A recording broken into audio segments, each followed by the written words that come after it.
저는 67의 오순자입니다. 남들은 저더러 자식 농사 잘 지어 호강한다고들 하지만 그 속을 들여다보면 꼭 그렇지만도 않다는 것을 저 자신은 잘 알고 있었어요. 오늘 새벽은 유난히 공기가 차게 느껴졌습니다. 창밖은 아직 어둠이 짙게 깔려 있었지만 저는 이미 잠자리에서 일어나 몸을 씻고 가장 아끼는 외출복으로 갈아입었습니다. 바로 하나뿐인 며느리 김보라의 34번째 생일이었기 때문이지요. 아들 성규와 보라가 결혼한 지는 5년이 되어 갑니다. 저는 두 아이가 편안하게 시작할 수 있도록 남편이 평생 일궈 제게 남겨준 유산인 강남의 5층짜리 상가 건물을 떡하니 증여해 주었습니다. 매달 나오는 월세만 해도 젊은 부부가 돈 걱정 없이 사는 데는 차고 넘칠 정도였죠. 그 덕에 아들은 다니던 회사를 그만두고 개인 사업을 시작했고 며느리는 결혼과 동시에 편안한 전업주부의 삶을 살고 있었습니다. 주변에서는 다들 저를 보고 미쳤다고 자식에게 미리 재산을 다 주면 나중에 늙어서 어찌하려고 그러냐며 혀를 찼어요. 하지만 저는 괜찮았습니다. 세상에 하나뿐인 아들이 행복하다면 그 아이가 사랑하는 여자가 제 며느리가 되어 한 가족이 되었으니 그들의 행복이 곧 제 행복이라고 굳게 믿었거든요. 그랬기에 저는 오늘 이 새벽부터 부산을 떨었습니다. 보라가 요즘 임신을 준비한다며 몸에 좋다는 건 다 챙겨 먹는다는 소리를 들은 게 생각났어요. 이럴 때일수록 인공적인 영양제보다는 정성이 담긴 음식이 최고라는 게 제 지론입니다. 그래서 생일에는 역시 미역국이라며 최고의 재료로 세상에서 가장 맛있는 미역국을 끓여주기로 마음먹었죠. 어제 미리 단골 정육점에 부탁해 구워 먹어도 살살 녹을 만큼 최상급인 한우 양지를 두툼하게 끊어왔고 완도에 사는 친구에게 직접 공수받은 자연산 산모용 미역도 찬물에 불려두었습니다. 들기름을 넉넉히 두른 냄비에 한우를 달달 볶으니 고소한 냄새가 온 집안에 진동을 했어요. 고기의 겉면이 맛있게 익었을 때쯤 잘 불린 미역을 넣고 국간장으로 간을 맞춰 함께 볶았습니다. 파르라니 살아나는 미역의 색깔을 보니 제 마음도 다 환해지는 기분이었죠. 쌀뜨물을 자작하게 부어 한 소끔 끓여내니 뽀얗고 깊은 국물이 우러나기 시작했습니다. 몇 시간이고 뭉근하게 끓여야 제맛이 나는 것이 미역국입니다. 저는 가스레인지 앞에 작은 의자를 가져다 놓고 앉아 국이 눌어붙지 않도록 정성껏 저어가며 오랜 시간 국을 끓였어요. 이 국을 먹고 내 며느리가 어서 예쁜 아기를 가졌으면, 그래서 내 아들 성규가 아빠가 되는 기쁨을 누렸으면 하는 간절한 기도를 함께 담아서 말입니다. 그렇게 3시간이 넘는 정성을 쏟아부은 미역국이 완성되었습니다. 맛을 보니 제 스스로가 감탄할 정도로 깊고 진한 맛이 났어요. 저는 가장 큰 보온병을 꺼내 미역국을 가득 담았습니다. 혹시나 국만 주면 서운해할까 싶어 아들이 가장 좋아하는 소고기 장조림과 보라가 지난번에 맛있다고 했던 오징어채 볶음도 예쁜 반찬통에 나누어 담았죠. 양손 가득 무겁게 들고 현관문을 나서는 제 발걸음은 날아갈 듯 가벼웠습니다. 이걸 받으면 우리 며느리가 얼마나 좋아할까? 아침부터 어머니 덕분에 든든하게 생일상을 받는다고 기뻐하겠지. 그런 상상만으로도 입가에 미소가 번졌어요. 아들네 아파트는 저희 집에서 차로 20분 거리입니다. 이른 아침이라 길은 막히지 않았고 금세 아파트 단지에 도착할 수 있었어요. 양손에 짐을 들고 공동 현관을 지나 엘리베이터를 기다리는 시간마저 설레었습니다. 17층에 도착해 익숙한 현관문 앞에 서서 초인종을 눌렀습니다. 한참이 지나서야 문이 열렸어요. 아직 잠이 덜 깬 부스스한 얼굴의 보라가 저를 보고는 반가워하기는커녕 잔뜩 귀찮다는 표정으로 서 있었습니다. 어머니, 이 아침에 무슨 일이세요? 그 목소리에는 날이 서 있었어요. 저는 애써 미소를 지으며 들고 온 보온병을 들어 보였습니다. 우리 아가 생일이잖니. 내가 아침에 먹으라고 미역국 좀 끓여왔다. 들어가서 아침상 차려줄게. 하지만 보라는 집 안으로 들어오라는 말 대신 현관문을 가로막고 선 채로 한숨부터 내쉬더군요. 어머니. 진짜 좀 그러시다. 요즘 세상에 누가 생일이라고 이런 걸 챙겨 먹어요? 그냥 백화점 상품권이나 용돈으로 주시면 제가 알아서 맛있는 거 사 먹고 필요한 거 살 텐데. 왜 굳이 이런 걸 해서 사람 피곤하게 하세요? 저는 순간 제 귀를 의심했습니다. 딸 같아서, 내 새끼 같아서 새벽부터 정성을 다한 시어머니에게 할 소리라고는 도저히 믿기지 않았거든요. 제 얼굴이 딱딱하게 굳어가는 것을 보았는지 보라는 입술을 삐죽이며 말을 이었습니다. 그리고 저 임신 준비하는 거 아시잖아요. 이런 거 잘못 먹으면 탈나요.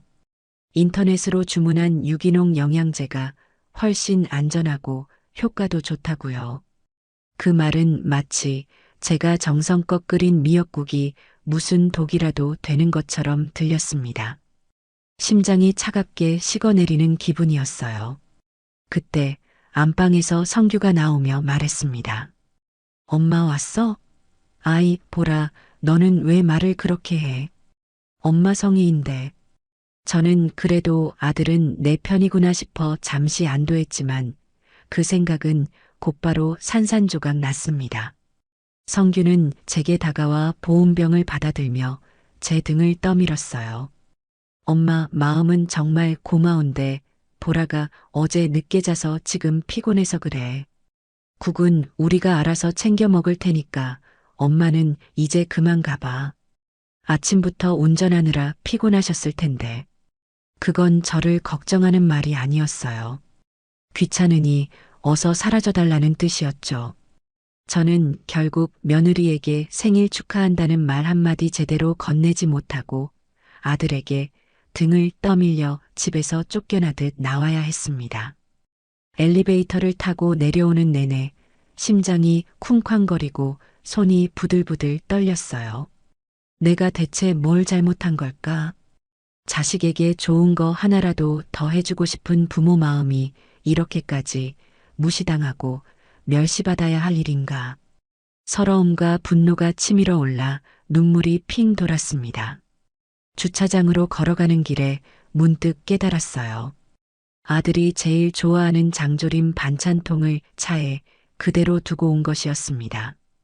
미역국은 저렇게 싫어했어도 장조림은 성규가 정말 좋아하는 반찬이니 저것만이라도 전해주고 와야겠다는 생각이 들었어요.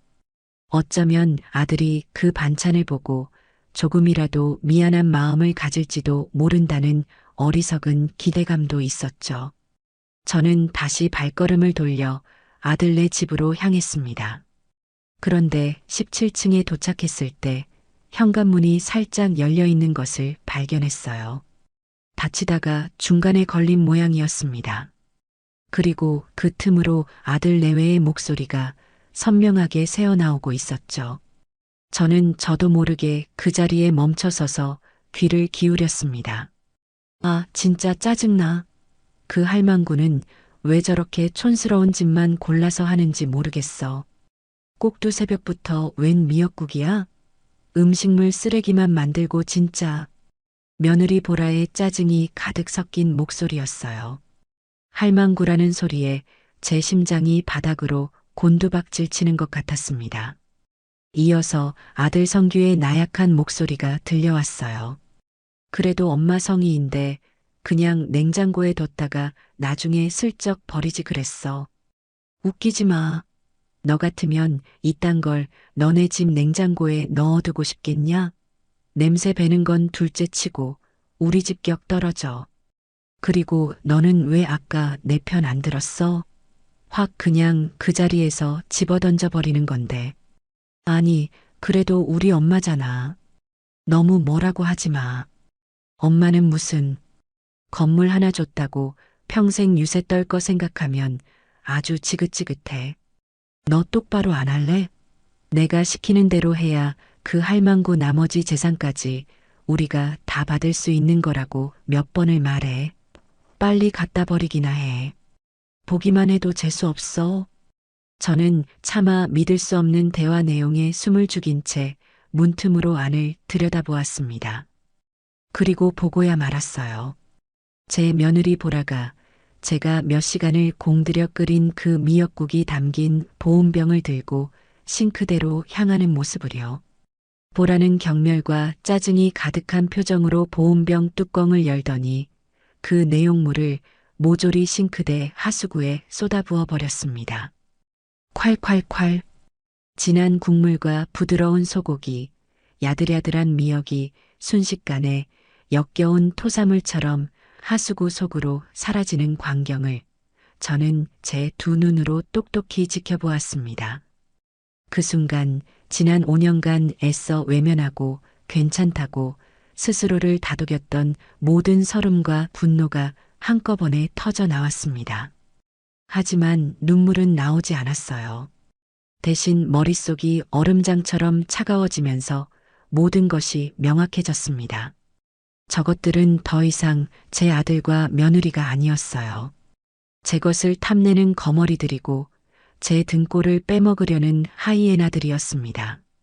지난 세월 자식이라는 이름 아래 바보처럼 모든 것을 내어주고도 무시당했던 제 자신이 한심하게 느껴졌습니다. 저는 조용히 뒤돌아섰습니다. 장조림 반찬통을 쥔 손에 힘이 들어갔습니다. 이제 더는 망설일 필요가 없었어요. 더는 바보 같은 엄마, 어수룩한 시어머니로 살지 않을 겁니다. 제가 줬던 모든 것들, 아니, 그 이상을 전부 되찾아올 겁니다. 그것이 저 자신을 위한, 그리고 저들을 위한 마지막 가르침이 될 테니까요. 엘리베이터에 내려가는 버튼을 누르는 제 손가락에는 조금의 떨림도 없었습니다. 제 인생의 제2막은 바로 오늘, 이 순간부터 시작되는 것이었습니다. 집으로 돌아오는 차 안의 공기는 무겁게 가라앉아 있었습니다. 평소라면 아침 라디오 방송을 들으며 가볍게 흥얼거리기라도 했을 텐데 오늘은 그 어떤 소리도 귀에 들어오지 않았어요. 제 머릿속은 방금 현관문 틈으로 들었던 며느리의 악독한 목소리와 아들의 무기력한 변명, 그리고 싱크대 하수구로 처참하게 빨려 들어가던 미역국의 마지막 모습으로 가득 차 있었습니다. 분노가 치밀어 오를 법도 한데 이상하게도 제 마음은 폭풍이 휩쓸고 지나간 뒤의 고요한 바다처럼 차분하기만 했죠. 눈물도 나지 않았습니다. 어쩌면 너무 큰 충격을 받으면 슬픔이라는 감정마저 마비되어 버리는 모양입니다. 저는 그저 멍하니 운전대를 잡고 신호에 맞춰 차를 세우고 출발하는 기계적인 동작을 반복할 뿐이었어요. 집에 도착해 주차를 하고 엘리베이터에 오르기까지 제 모든 행동은 미리 정해진 각본처럼 움직였습니다. 현관문 비밀번호를 누르고 집 안으로 들어서자 새벽의 부산함이 무색하게 적막한 공기가 저를 맞았어요. 식탁 위에는 며느리에게 가져다 주려다 만 장조림과 오징어채 볶음이 덩그러니 놓여 있었습니다. 저는 그것들을 말없이 냉장고에 집어넣었습니다. 한때는 제 사랑과 정성의 상징이었던 반찬들이 이제는 어리석었던 과거의 증거처럼 느껴졌어요. 소파에 깊숙이 몸을 묻고 눈을 감았습니다. 지난 5년의 세월이 주마등처럼 스쳐 지나갔어요. 아들 성규가 보라를 처음 데리고 와서 제게 인사를 시키던 날이 떠올랐습니다. 환하게 웃는 얼굴이 예쁘고 부침성도 좋아서 저는 보라가 참 마음에 들었어요. 남편을 일찍 여의고 외아들 하나만 바라보며 살아온 제게 드디어 딸이 생기는구나 싶어 얼마나 기뻤는지 모릅니다. 그래서 결혼을 준비할 때도 아들 부부가 살 신혼집을 구할 때도 제 능력 안에서 최대한 좋은 것으로 해주고 싶었습니다. 하지만 결혼 생활이 시작되면서부터 보라는 조금씩 다른 모습을 보이기 시작했어요. 명절이나 제 생신 같은 특별한 날에도 얼굴 한번 비추는 것을 큰 선심 쓰듯 했고, 어쩌다 집에 찾아와도 소파에 누워 스마트폰만 들여다보기 일쑤였습니다. 제가 살림에 대해 한마디 조언이라도 하려고 하면, 어머니, 요즘은 그렇게 안 해요. 구식이에요. 라며 핀잔을 주곤 했죠. 그런 며느리의 태도가 서운했지만 저는 세대 차이려니 요즘 젊은 애들은 다 저렇다니 하며 애써 제 마음을 다독였습니다. 성규에게 넌지시 이야기를 꺼내봐도 아들은 늘 엄마 보라가 원래 표현이 서툴러서 그래. 아기는 없어. 라며 제 아내를 감싸기만 했으니까요. 결정적으로 제가 상가 건물을 증여해준 뒤부터 보라의 아나무인 격인 태도는 더욱 심해졌습니다. 이제는 제게 전화 한 통 먼저 하는 법이 없었고 제가 전화를 걸어도 받지 않는 경우가 태반이었어요. 그러다 한참 뒤에야 회의 중이었어요. 운전 중이라 못 봤어요. 같은 짧은 문자를 보내는 게 전부였죠. 그뿐만이 아니었어요. 제 주변 친구들을 통해 들어보니 보라가 제 험담을 하고 다닌다는 소문도 들려왔습니다. 제가 시대에 뒤떨어진 생각만 하는 고리타분한 늙은이라거나 아들 부부에게 돈 쓰는 것을 아까워하는 짠순이라는 식으로 말입니다. 그 말을 전해 듣고 가슴에 피멍이 드는 것 같았지만 저는 차마 아들에게 사실이냐고 물어볼 수가 없었습니다. 행여나 그 일로 아들 부부 사이에 불화라도 생길까봐, 제 아들의 가정이 깨질까봐 전전긍긍하는 바보 같은 엄마였기 때문입니다. 그렇게 참고 또 참아온 세월이었습니다. 하지만 오늘 아침 저는 모든 진실을 마주하고 말았어요. 그들이 제게 보여준 최소한의 존중마저도 모두 거짓이었으며 그들 눈에 저는 그저 자신들의 안락한 삶을 위한 도구, 빨리 사라져 주었으면 하는 할망구에 불과했다는 것을요. 꿀꺽 마른 침을 삼키는데 목이 따끔거렸습니다. 배신감에 몸서리가 쳐졌지만 동시에 한편으로는 후련한 마음도 들었어요. 더 이상 불확실한 희망에 기대어 상처받을 필요가 없어졌으니까요. 이제 제가 무엇을 해야 할지는 명확했습니다. 그때였습니다. 거실에 놓인 전화기가 요란하게 울리기 시작했어요. 발신자 번호를 확인하니 예쁜 며느리라고 저장된 김보라의 이름이 떠 있었습니다. 저는 잠시 망설이다가 심호흡을 한번 하고 수화기를 들었습니다. 제 목소리가 떨리지 않도록 최대한 마음을 다잡았죠. 여보세요. 어머니, 저 보라예요. 전화 바로 받으셨네요? 수화기 너머로 들려오는 보라의 목소리는 불과 몇 시간 전 저를 할망구라 칭하며 짜증을 내던 그 사람이라고는 믿기지 않을 만큼 상냥하고 애교가 넘쳤습니다. 소름이 끼칠 정도의 완벽한 연기였어요. 그래, 무슨 일이냐? 어머니, 아까는 제가 너무 죄송했어요. 잠이 덜 깨서 정신이 없었나 봐요. 어머니께서 정성껏 끓여주신 미역국 정말 맛있게 잘 먹었어요. 세상에 제가 태어나서 먹어본 미역국 중에 최고였어요. 국물이 어쩜 그렇게 진하고 구수해요? 역시 어머니 손맛은 아무도 못 따라간다니까요. 저는 아무 말 없이 그 역겨운 거짓말을 듣고만 있었습니다. 제 속에서는 천불이 났지만 겉으로는 최대한 평온을 가장했어요. 제 침묵을 긍정의 의미로 받아들였는지 보라는 더욱 신이 나서 떠들어댔습니다. 그런데 어머니, 정말 이상한 일이 있어요. 제가 국을 딱 한 그릇만 먹었는데 갑자기 온몸에 두드러기가 올라오고 숨이 막히는 거 있죠? 원래 제가 해산물 알레르기 같은 거 전혀 없었는데 임신 준비하면서 체질이 바뀌었나 봐요. 너무 맛있어서 2그릇, 3그릇 먹고 싶었는데 성규 씨가 기겁하면서 말리는 바람에 어쩔 수 없이 그만뒀어요. 정말 너무 아쉬워요. 어머니께 너무 죄송하고요. 기가 막혀서 헛웃음이 나올 뻔했습니다. 알레르기라니. 결혼 전 상견례 자리에서부터 해산물 킬러라며 간장게장 2그릇을 혼자 뚝딱 해치우던 아이였습니다. 그런 뻔뻔한 거짓말을 얼굴색 하나 변하지 않고 지어내는 모습에 저는 인간에 대한 깊은 환멸을 느꼈어요. 그랬구나. 몸은 괜찮은 것이냐.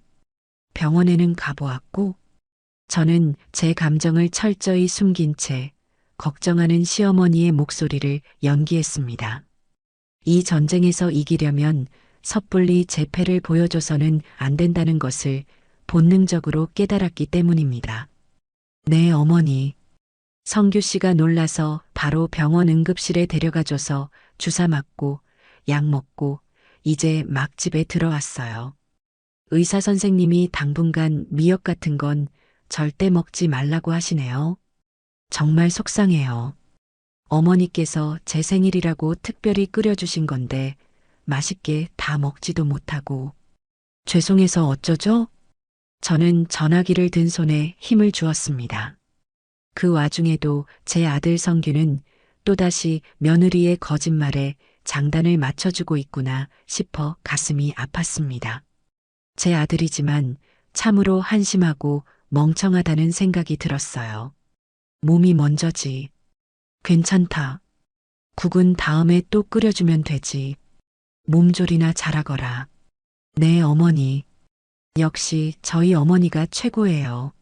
마음 써주셔서 정말 감사해요. 제가 몸 좀 괜찮아지면 성규 씨랑 맛있는 거 사들고 찾아뵐게요. 사랑해요, 어머니. 그렇게 보라의 가증스러운 연기는 막을 내렸습니다. 전화가 끊기고 나서 저는 한동안 소파에 못 박힌 듯 앉아 있었습니다. 그리고 결심했어요. 아들에게 직접 확인해야겠다고. 제 아들이 정말 그 정도의 분별력도 없는 바보인지 아니면 알면서도 아내의 악행에 동조하는 공범인지 제 귀로 직접 들어야 했습니다. 저는 떨리는 손으로 성규의 번호를 눌렀습니다. 신호음이 몇 번 울리고 나서야 아들이 전화를 받았습니다. 엄마, 왜? 성규야, 보라 괜찮으냐? 알레르기 때문에 응급실까지 다녀왔다면서. 제 말에 성규는 잠시 머뭇거리는 듯 했습니다. 그리고 이내 한숨을 푹 쉬며 말했어요. 아, 엄마, 그냥 좀 넘어가 주면 안 돼? 사람이 성의를 보였으면 그냥 고맙게 받으면 되지. 왜 그런 거짓말까지 하게 만들어? 보라가 엄마 마음 상할까봐 일부러 그렇게 둘러댄 거잖아. 엄마 생각해서 그런 건데 그걸 꼭 그렇게 따져 물어야겠어? 순간 제 머리를 무언가로 얻어맞은 듯한 충격이 왔습니다. 아들은 모든 것을 알고 있었어요. 보라가 거짓말을 한다는 사실을, 그리고 그 이유까지도요. 그런데도 아들은 제게 사실을 말하기는커녕 오히려 모든 잘못을 제 탓으로 돌리고 있었습니다. 제가 속 좁고 눈치 없는 시어머니가 되어 착한 며느리가 어쩔 수 없이 거짓말을 하도록 만들었다는 것이었죠. 성규, 너 지금 그게 무슨 말이니? 그럼 보라가 미역국을 먹지도 않았다는 뜻이야? 아, 정말 답답하네. 엄마, 요즘 젊은 사람들이 생일에 미역국 같은 거 잘 안 먹어. 그냥 마음만 받겠다는 건데 그걸 이해하는 게 그렇게 어려워? 보라도 엄마 앞에서 싫은 티 내기 미안하니까 그런 거잖아. 제발 우리 좀 그냥 내버려둬, 엄마. 우리도 우리 방식대로 살고 싶다고. 성규는 제게 소리치듯 말을 쏘아붙이고는 일방적으로 전화를 끊어버렸습니다. 뚜뚜뚜. 차가운 신호음이 제 귓가를 맴돌았습니다. 저는 허탈한 웃음을 터뜨렸어요. 그래, 이제야 모든 것이 완벽하게 이해되었습니다. 제 아들은 더 이상 제가 알던 착하고 순박한 아들이 아니었어요. 아내의 거짓과 탐욕에 완전히 물들어 제 어미의 가슴에 비수를 꽂는 것도 서슴지 않는 괴물이 되어버린 것이었습니다. 그날 밤 저는 뜬 눈으로 밤을 새웠습니다. 그리고 저녁 늦게 뜻밖에도 아들 부부가 저희 집을 찾아왔어요. 아마도 낮에 저질렀던 자신들의 행동이 마음에 걸렸거나 혹은 제 재산을 상속받는데 차질이 생길까봐 제 기분을 살피러 온 것이겠지요. 보라는 언제 그랬냐는 듯 제 팔짱을 끼며 살갑게 굴었습니다. 어머니, 낮에는 정말 죄송했어요. 제가 몸이 안 좋아서 그랬나 봐요. 이거 어머니 좋아하시는 과일이에요. 저는 아무렇지 않은 척 그들이 내민 과일 바구니를 받았습니다. 그리고 차를 내어오겠다며 잠시 주방으로 향했어요. 아들 부부는 거실 소파에 앉아 텔레비전을 보고 있었습니다. 제가 과일을 깎아 접시에 담아 나가려는 순간이었어요. 보라의 스마트폰이 울렸고 며느리는 발코니 쪽으로 나가서 전화를 받더군요. 유리문이 살짝 열려 있었기에 통화 내용이 제 귀에 어렴풋이 들려왔습니다. 나 지금 시댁. 응, 그 할망구. 아, 말도 마. 오늘 아침에 꼭두 새벽부터 찾아와서 미역국 끓여온 거 있지? 진짜 촌스러워서 토 나올 뻔했잖아. 바로 싱크대에 다 버려버렸어. 저는 그 자리에 얼어붙고 말았습니다. 우리 시어머니? 완전 구닥다리야. 건물 하나 줬다고 유세는. 어휴, 빨리 저 영감이랑 같이 하늘나라나 갔으면 좋겠어. 그럼 그 건물 팔아서 바로 강남 신축 아파트로 이사 갈 텐데. 성규 씨는 자기 엄마라고 아직 정신을 못 차려서 내가 아주 답답해 죽겠다니까. 아무튼 내가 알아서 잘 구슬려 볼게. 끊어. 통화가 끝나고 보라는 아무 일 없었다는 듯 환한 얼굴로 거실로 돌아왔습니다. 그리고 저를 보며 말했어요. 어머니, 과일 정말 맛있겠네요. 빨리 주세요. 저는 떨리는 손을 감추며 과일 접시를 내밀었습니다. 제 눈앞에서 제 흉을 보고 심지어 제가 빨리 죽기를 바란다는 말까지 서슴지 않는 며느리. 그리고 그 모든 것을 알면서도 방관하고 동조하는 아들.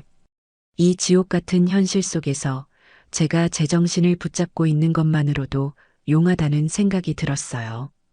이제 미련은 한 톨도 남지 않았습니다.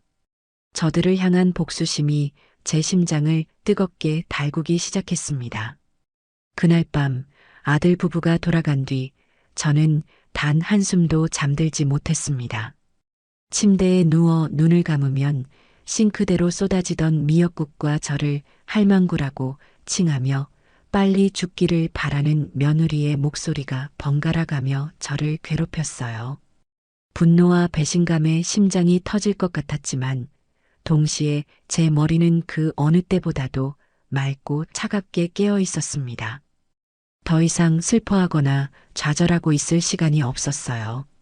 이제는 행동에 나서야 할 때였습니다. 저는 어둠 속에서 조용히 눈을 뜨고 앞으로 제가 무엇을 해야 할지 하나씩 계획을 세우기 시작했습니다. 가장 먼저 떠오른 사람은 박진영 변호사였습니다.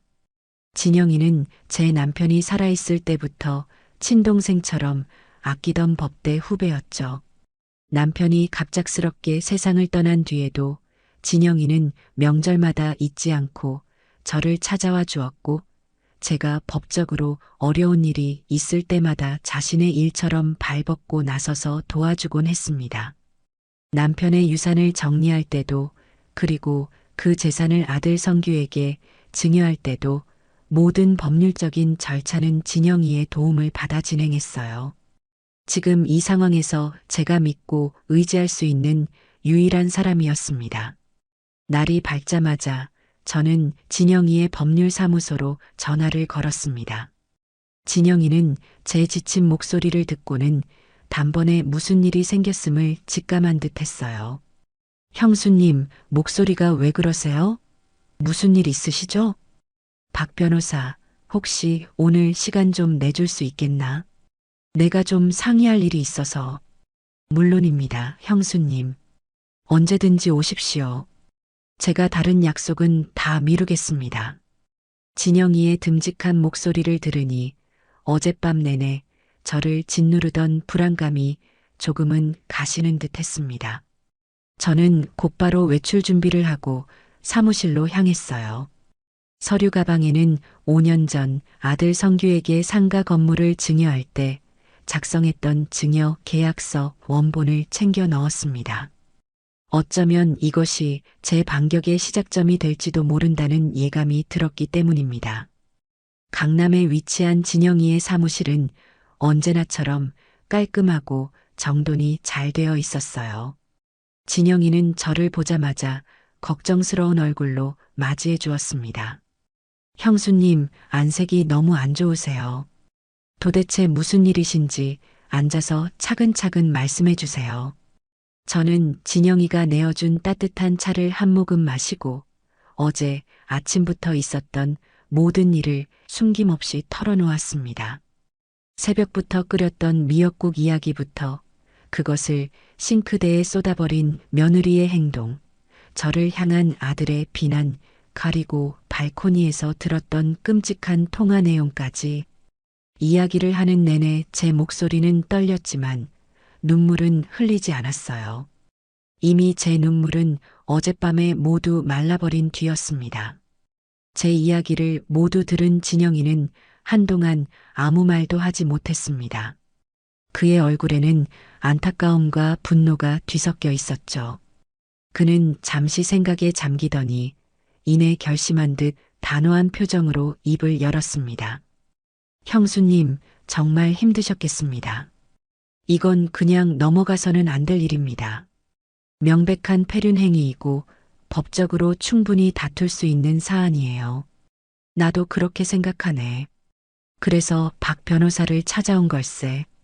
내가 그 아이들에게 준 모든 것을 되찾아오고 싶어. 내가 준 재산으로 호의호식하면서 뒤에서는 내 어미를 저주하는 그런 녀석들을 더 이상 내 자식으로 두고 싶지 않네. 잘 생각하셨습니다. 형수님께서 마음을 굳히셨다면 제가 가진 모든 능력을 동원해서 돕겠습니다. 혹시 증여 계약서 가져오셨습니까? 저는 기다렸다는 듯이 서류 가방에서 계약서를 꺼내 진영이에게 건넸습니다. 진영이는 계약서를 받아들고 안경을 고쳐 쓴 뒤 꼼꼼하게 조항들을 하나씩 읽어내려가기 시작했어요. 저도 그 옆에서 초조한 마음으로 진영이의 표정을 살폈습니다. 과연 한번 넘어간 재산을 다시 되찾아올 방법이 있기는 한 걸까? 제 마음속에서 희망과 불안이 교차했습니다. 한참 동안 계약서를 들여다보던 진영이의 얼굴에 희미한 미소가 번졌습니다. 그는 특정 조항을 손가락으로 가리키며 제게 말했어요. 형수님, 됐습니다. 방법이 있습니다. 진영이가 가리킨 곳은 계약서의 마지막 부분에 작은 글씨로 적힌 특약사항이었습니다. 저는 그동안 그 부분을 유심히 본 적이 없었기에 고개를 갸웃하며 진영이를 바라보았죠. 이게 무언가? 제가 5년 전에 형님께서 돌아가시고 형수님께서 성규에게 건물을 증여하시겠다고 했을 때 혹시나 하는 마음에 몰래 넣어둔 조항입니다. 진영이가 읽어주는 조항의 내용은 다음과 같았습니다. 본 증여 계약에 있어 수증자 김성규 및 그 배우자 김보라는 증여자 오순자에 대한 부양의 의무를 성실히 이행하여야 한다. 만약 수증자 및 그 배우자가 부양의 의무를 현저히 게을리하거나 증여자에게 폭언, 모욕 등 심각한 정신적 고통을 유발하는 배은망덕한 행위를 할 경우 증여자는 본 계약을 일방적으로 해지할 수 있으며 수증자는 증여받은 재산 일체를 즉시 장여자에게 반환하여야 한다. 저는 제 눈을 의심하며 그 조항을 몇 번이고 다시 읽어보았습니다. 제 남편이 떠난 뒤 저를 친누님처럼 걱정해주던 진영이의 깊은 배려심이 담겨 있는 조항이었어요. 저는 진영이의 손을 잡고 고맙다는 말을 반복했습니다. 박 변호사, 정말 고맙네. 자네가 아니었으면 어쩔 뻔했나. 천만에요, 형수님. 이건 제가 아니라 하늘에 계신 형님께서 형수님을 도우신 걸 겁니다.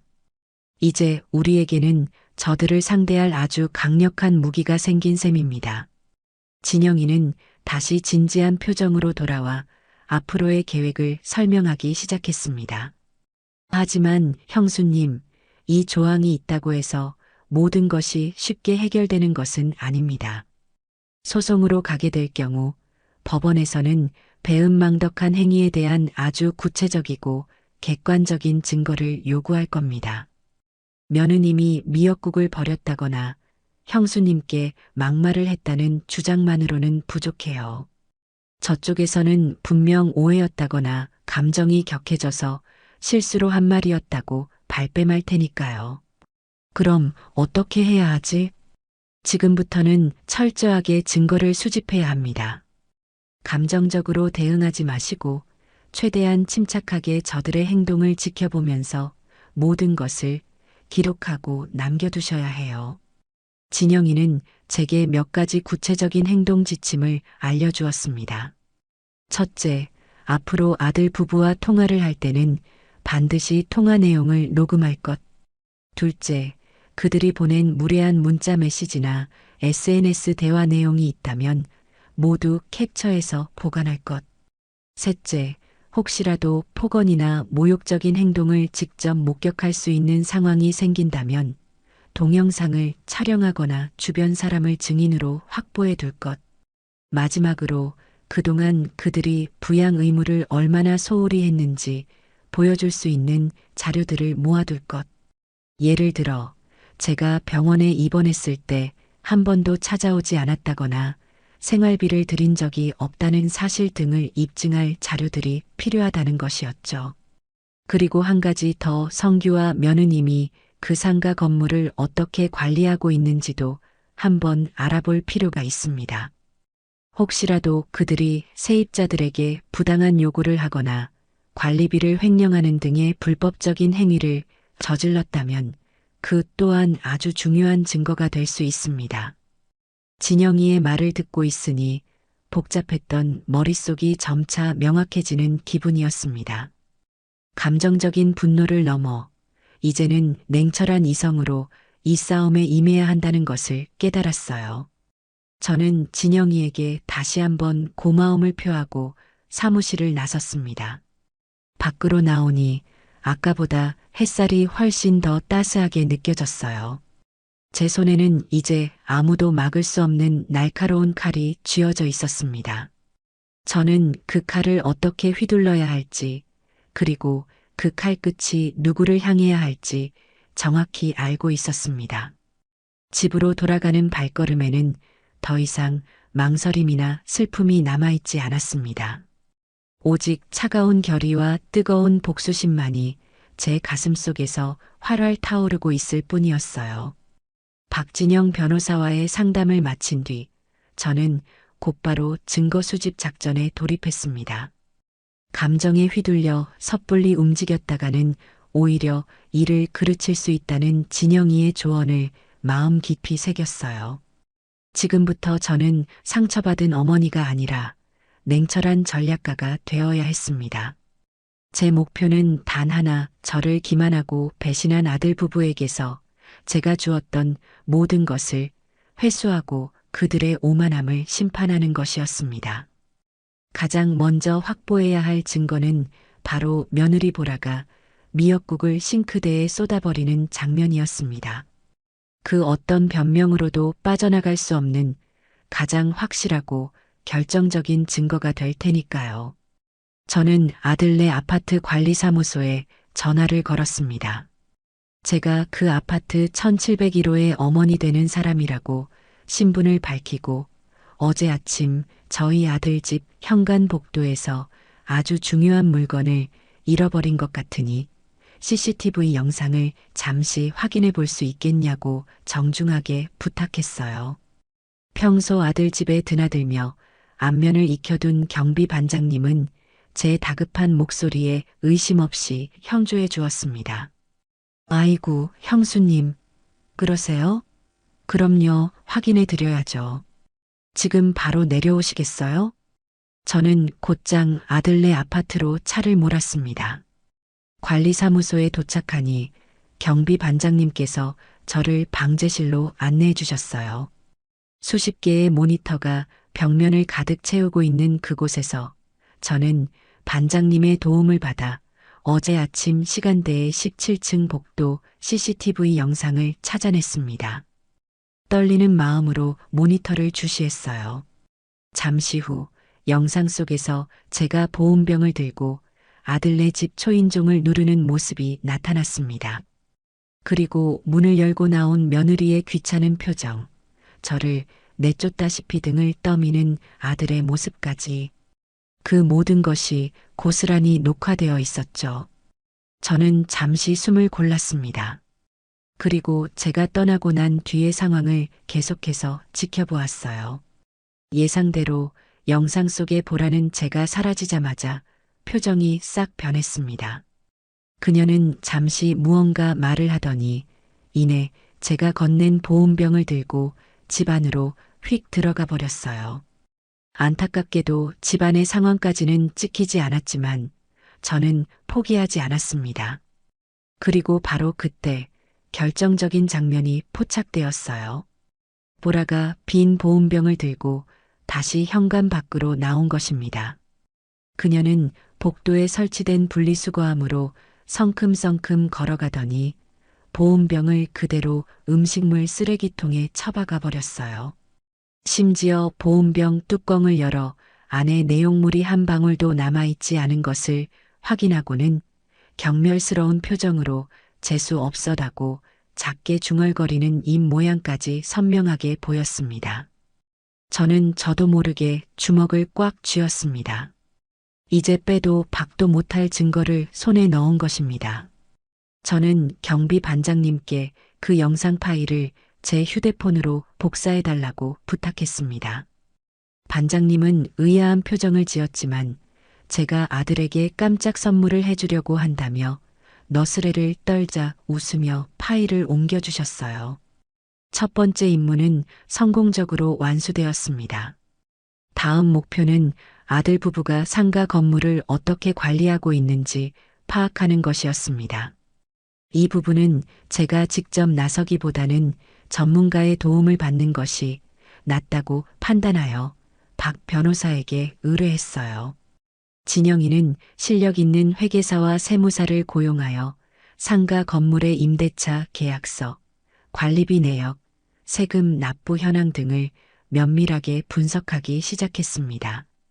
그리고 그 결과는 제 상상을 훨씬 뛰어넘는 수준이었죠. 며칠 뒤 진영이에게서 연락이 왔습니다. 그의 목소리는 무겁게 가라앉아 있었어요. 형수님, 아무래도 직접 보셔야 할 것 같습니다. 생각보다 문제가 심각합니다. 사무실에서 진영이가 내민 보고서는 충격 그 자체였습니다. 아들 부부는 건물을 증여받은 직후부터 기존 세입자들에게 법정 인상률을 훨씬 초과하는 수준의 월세를 요구해 왔어요. 이를 감당하지 못한 오랜 세입자들은 하나둘 가게를 접고 떠나가야 했고 그 빈자리는 아들의 지인들이 운영하는 가게들로 채워졌습니다. 심지어 아들은 건물 전체의 소방 안전 설비나 전기시설 보수 비용을 허위로 부풀려 관리비 장부를 조작하고 가 차액을 고스란히 자신들의 개인 계좌로 빼돌리고 있었어요. 지난 몇 년간 그런 식으로 횡령한 금액이 무려 수억 원에 달했습니다.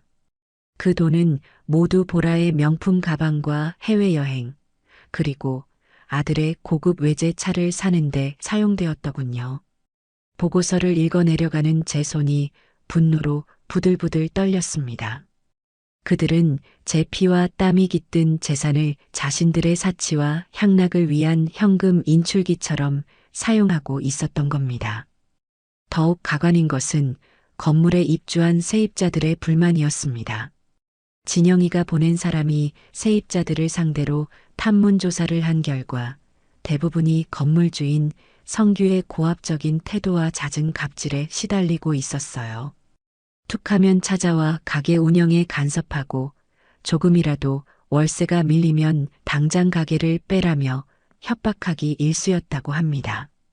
한때는 정이 넘치고 활기찼던 제 건물은 어느새 아들 부부의 탐욕으로 얼룩진 차가운 공간으로 변해버린 것이었습니다. 보고서의 마지막 장에는 그동안의 피해 사실을 증언해주겠다며 자발적으로 서명한 세입자들의 탄원서가 첨부되어 있었어요.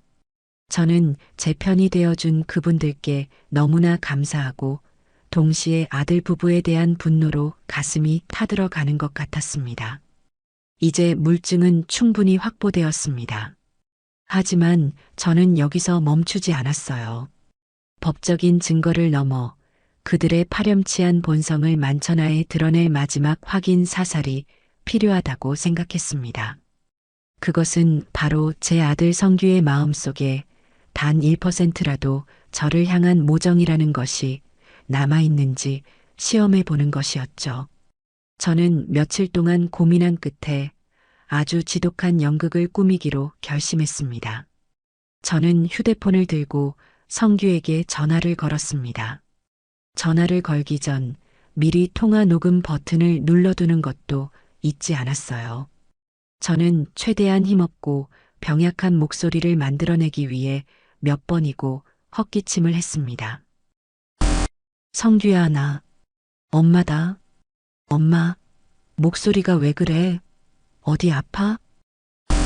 실은 얼마 전부터 몸이 계속 안 좋아서 병원에 갔었는데 검사 결과가 좋지 않게 나왔다.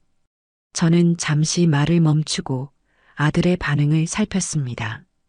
수화기 너머로 긴장된 침묵이 흘렀어요. 그게 무슨 소리야? 어디가 어떻게 안 좋은데? 의사가 암인 것 같다고 하더구나. 큰 병원으로 가서 정밀 검사를 다시 받아봐야겠지만 수술이 필요할지도 모른다고. 그래서 말인데 아들, 내가 급하게 수술비가 좀 필요할 것 같다. 혹시 너가 가진 돈 좀 보태줄 수 있겠니? 엄마가 평생 모은 돈은 너희들 결혼할 때 다 써서 지금은 수중에 여윳돈이 없구나. 제 말이 끝나자 성규는 한동안 아무 말이 없었습니다. 저는 숨을 죽인 채 아들의 대답을 기다렸어요. 제발, 제발 단 한 번만이라도 제 아들이길 바라는 마지막 희망이 제 마음 한구석에 남아 있었습니다. 하지만 이내 들려온 아들의 목소리는 그 마지막 희망마저 산산조각 내버렸습니다. 엄마, 일단 알겠어. 내가 보라랑 상의해보고 다시 전화할게. 그리고는 황급히 전화를 끊어버렸어요. 저는 허탈한 웃음을 지으며 전화기를 내려놓았습니다. 제 아들은 이제 자기 아내의 허락 없이는 아픈 엄마의 수술비조차 결정할 수 없는 꼭두각시가 되어버린 것이었습니다. 30분쯤 지났을까요? 성규에게서 다시 전화가 걸려왔습니다. 엄마, 나야. 그래, 보라랑은 얘기해봤니? 응. 그런데 엄마, 정말 미안하게 됐어. 우리가 지금 시작한 사업에 돈이 다 묶여 있어서 당장은 현금으로 빼기가 좀 어려울 것 같아. 그러니까 내 말은 엄마가 지금 사는 집을 담보로 대출을 좀 알아보는 건 어때? 그 아파트도 시세가 꽤 나가니까 수술비 정도는 충분히 나올 거야. 그게 가장 빠른 방법일 것 같아. 저는 더 이상 아무 말도 할 수가 없었습니다. 아픈 엄마에게 돈을 보태주기는커녕 살고 있는 집을 담보로 대출을 받으라고 말하는 아들. 그 잔인하고 이기적인 말에 제 가슴속에 남아있던 마지막 미련과 연민의 감정이 깨끗하게 사라졌어요. 알겠다. 내가 알아서 해보마. 전화를 끊고 나서도 분이 풀리지 않아 아들 녀석에게 다시 전화를 걸었습니다. 따끔하게 한마디 더 해야 직성이 풀릴 것 같았기 때문입니다. 하지만 성규는 제 전화를 받지 않았어요. 그런데 그때 통화가 연결되었습니다라는 안내 음성이 들렸습니다. 녀석이 전화를 안 받으려다 실수로 통화 버튼을 누른 모양이었습니다. 저는 저도 모르게 숨을 죽였습니다. 수화기 너머로 방금 전화를 끊은 아들과 며느리가 나누는 생생한 대화 내용이 들려오기 시작했습니다. 여보, 어머니한테 전화했어? 뭐라고 하셔? 응, 대출 알아보시겠대. 잘했어. 절대 돈 보내주면 안 돼. 지금 돈 보내주면 나중에 저 할망구 죽고 나서도 그 돈 우리 몫에서 깎이는 거 알지? 그냥 모른 척하고 있으면 알아서 대출 받든 집을 팔든 하겠지. 그러다 잘못돼서 죽으면 그 아파트도 자연스럽게 우리 차지가 되는 거고. 우리 조금만 더 참자, 여보. 그럼 이 모든 게 다 우리 것이 될 테니까. 그래도 엄마가 정말 아프신 거면 어떡하지? 아프면 병원에 가야지. 우리가 의사야? 걱정하지 마. 요즘 의학 기술이 좋아서 암 정도로는 잘 안 죽어. 괜히 약한 마음 먹지 말고 내가 시키는 대로만 해. 알았지? 저는 조용히 녹음을 중단했습니다. 더 이상 들을 필요도 없었어요. 이제 모든 증거는 차고 넘칠 만큼 모였습니다. 저는 박진영 변호사에게 전화를 걸었습니다. 제 목소리는 그 어느 때보다도 차분하고 단호했어요. 박 변호사, 준비는 모두 끝났네. 이제 전쟁을 시작하지. 아픈 엄마의 수술비는커녕 살고 있는 집을 담보로 대출을 받으라던 아들의 목소리. 그리고 그 뒤에 이어진 제가 죽기만을 바라는 며느리의 잔인한 속삭임. 그 모든 것이 담긴 녹음 파일을 조용히 저장하며 제 마음속에 남아있던 마지막 한 조각의 미련마저 산산이 부서져 내렸습니다. 이제 더는 망설일 이유도 돌아갈 다리도 없었어요. 남은 것은 오직 이 지긋지긋한 관계를 제 손으로 완전히 끊어내고 제 것을 되찾아오는 것뿐이었습니다. 저는 그날 오후 아들 부부를 집으로 불렀습니다. 전화기 너머의 성규는 제 차분한 목소리에 오히려 불안감을 느꼈는지 더듬거리며 무슨 일이냐고 물어왔어요. 성규야, 저녁에 보라랑 같이 집으로 좀 오너라. 너희에게 할 말이 있다. 갑자기 무슨... 엄마, 혹시 병원 결과 때문에 그래? 우리가 어떻게든 돈 마련해 볼게. 그러니까. 그런 얘기 아니니 걱정 말고 오기나 해라. 중요한 얘기니 늦지 말고. 저는 아들의 변명을 들을 가치도 없다는 듯 용건만 간단히 말하고 전화를 끊었습니다. 아마 제 단호한 태도에 녀석들도 무언가 심상치 않은 낌새를 눈치챘을 겁니다. 약속된 저녁 시간이 다가올수록 집안의 공기는 점점 더 팽팽하게 당겨지는 활시위처럼 긴장감으로 가득 찼어요. 하지만 이상하게도 제 마음은 폭풍 전야의 고요함처럼 평온했습니다. 저는 거실 테이블에 찻잔 3개를 나란히 놓고 뜨거운 물을 끓이며 그들을 기다렸습니다. 오늘 이 자리는 눈물과 애원으로 얼룩진 화해의 장이 아니라 모든 거짓과 기만을 심판하는 냉정한 법정이 될 터였습니다. 딩동. 초인종 소리와 함께 두 사람이 모습을 드러냈습니다. 성규는 안절부절 못하는 표정으로 제 눈치를 살폈고 보라는 무슨 생각을 하는지 알 수 없는 미소를 얼굴에 걸친 채 제게 과일 바구니를 내밀었어요. 어머니, 저희 왔어요. 몸은 좀 어떠세요? 저는 그들이 내민 과일 바구니는 쳐다보지도 않고 소파를 가리켰습니다. 거기 앉거라. 제 싸늘한 태도에 두 사람의 얼굴에 당황한 기색이 스쳤습니다. 그들은 마지못해 소파에 나란히 앉았고 저는 그들 맞은편 1인용 소파에 허리를 꼿꼿이 세우고 앉았습니다. 거실에는 무거운 침묵이 흘렀어요. 먼저 침묵을 깬 것은 보라였습니다. 어머니, 무슨 안 좋은 일 있으세요? 표정이 너무 안 좋으셔서. 혹시 저희 때문에 뭐 속상한 일이라도, 속상한 일이라. 그래, 있단다. 아주 많지. 저는 테이블 위에 놓인 제 휴대폰을 들어 올렸습니다. 그리고는 재생 버튼을 눌렀어요. 거실에는 며칠 전 제가 암에 걸렸다고 거짓말을 했을 때 아들과 나누었던 통화 내용이 울려 퍼지기 시작했습니다. 엄마가 지금 사는 집을 담보로 대출을 좀 알아보는 건 어때? 그게 가장 빠른 방법일 것 같아. 성규의 얼굴이 하얗게 질려갔습니다. 보라는 애써 태어난 척했지만 불안하게 떨리는 눈동자까지는 감추지 못했어요. 하지만 이건 시작에 불과했습니다. 저는 곧바로 이어서 그들이 나눴던 대화 내용이 담긴 녹음 파일을 재생했습니다. 여보, 절대 돈 보내주면 안 돼. 지금 돈 보내주면 나중에 저 할망구 죽고 나서도 그 돈 우리 몫에서 깎이는 거 알지.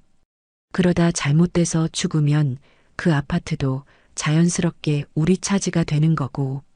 며느리의 잔인한 목소리가 스피커를 통해 흘러나오는 순간 보라의 얼굴에서 미소가 완전히 사라졌습니다. 그녀는 사색이 되어 저와 휴대폰을 번갈아 쳐다보며 소리쳤어요. 이게 뭐예요? 사람 말을 이렇게 몰래 녹음하는 게 어디 있어요? 이건 불법이에요, 어머니. 불법? 내가 내 아들과 통화한 내용을 녹음한 것이 불법이더냐? 정녕 불법이 무엇인지, 법이 누구를 심판하게 될지는 이제부터 차차 알게 되겠지. 성규는 이제 고개도 들지 못한 채 두 손으로 얼굴을 감싸 쥐었습니다. 저는 그들에게 잠시 숨 돌릴 틈도 주지 않았어요. 이번에는 휴대폰을 거실의 큰 텔레비전 화면과 연결했습니다. 그리고 다음 파일을 재생했죠. 화면에 나타난 것은 며칠 전 아들네 아파트 17층 복도의 CCTV 영상이었습니다. 화면 속에 보라는 제가 건넨 보온병을 들고 나와 경멸스러운 표정으로 음식물 쓰레기통에 처박아 버리고 있었습니다. 심지어 재수 없어라고 중얼거리는 입모양까지 선명하게 보였죠. 보라는 화면 속 자신의 모습을 보고는 이제 할 말을 완전히 잃은 듯 입만 뻐끔거렸습니다. 그녀의 얼굴은 하얀색을 넘어 이제 푸른빛마저 띠고 있었어요. 보라야, 내가 해산물 알레르기가 있어서 내 미역국을 못 먹었다고 했었지. 그런데 영상을 보니 너는 국을 먹고 알레르기가 생긴 게 아니라 아예 입에도 대지 않고 쓰레기통에 버렸더구나. 심지어 나를 할망구라고 칭하며 내가 빨리 죽기만을 바란다고도 했지. 내가 뭘 그렇게 잘못했기에 너희는 내 정성을 그렇게 짓밟고 내 죽음까지 바라는 것이냐. 제 목소리는 분노로 떨렸지만 저는 끝까지 평정심을 잃지 않았습니다. 보라는 그제야 정신이 들었는지 소파에서 벌떡 일어나 제 앞에 무릎을 꿇었어요. 어머니, 제가 정말 죽을 죄를 지었어요. 그때는 제가 임신 준비 때문에 너무 예민해서 스트레스가 심해서 저도 모르게 그랬나 봐요. 제발 한 번만 용서해 주세요. 네. 다시는 안 그럴게요, 어머니. 보라는 눈물을 쏟아내며 제 다리를 붙잡고 애원하기 시작했습니다. 하지만 그 눈물에서는 단 한 방울의 진심도 느껴지지 않았어요. 위기를 모면하기 위한 값싼 연기라는 것을 저는 너무나도 잘 알고 있었습니다. 성규 역시 아내를 따라 제 앞에 엎드려 빌기 시작했습니다. 엄마, 내가 잘못했어. 내가 정말 죽일 놈이야. 보라가 저렇게까지 하는 줄은 몰랐어. 내가 말렸어야 했는데 그러지 못했어. 제발, 제발 우리 한 번만 용서해줘, 엄마. 저는 제게 매달리는 두 사람을 차갑게 내려다보았습니다. 그리고 마지막 증거를 그들의 눈앞에 던졌어요. 바로 상가 건물의 관리비 횡령 내역과 세입자들의 탄원서가 담긴 서류 뭉치였습니다. 너희가 몰랐다고? 예민해서 그랬다고? 그럼 이것도 너희가 예민해서 저지른 실수더냐. 서류의 내용을 확인한 두 사람의 얼굴은 이제 절망으로 물들었습니다. 자신들의 범죄 행위가 낱낱이 기록된 증거 앞에서 그들은 더 이상 어떤 변명도 할 수 없었죠. 너희는 지난 5년간 내 피와 땀이 깃든 그 건물에서 나오는 돈으로 명품을 사고 외제차를 굴리며 호의호식해왔다. 그러면서도 성실한 세입자들을 내쫓고 그들의 고열을 빨아 너희의 배를 채웠지.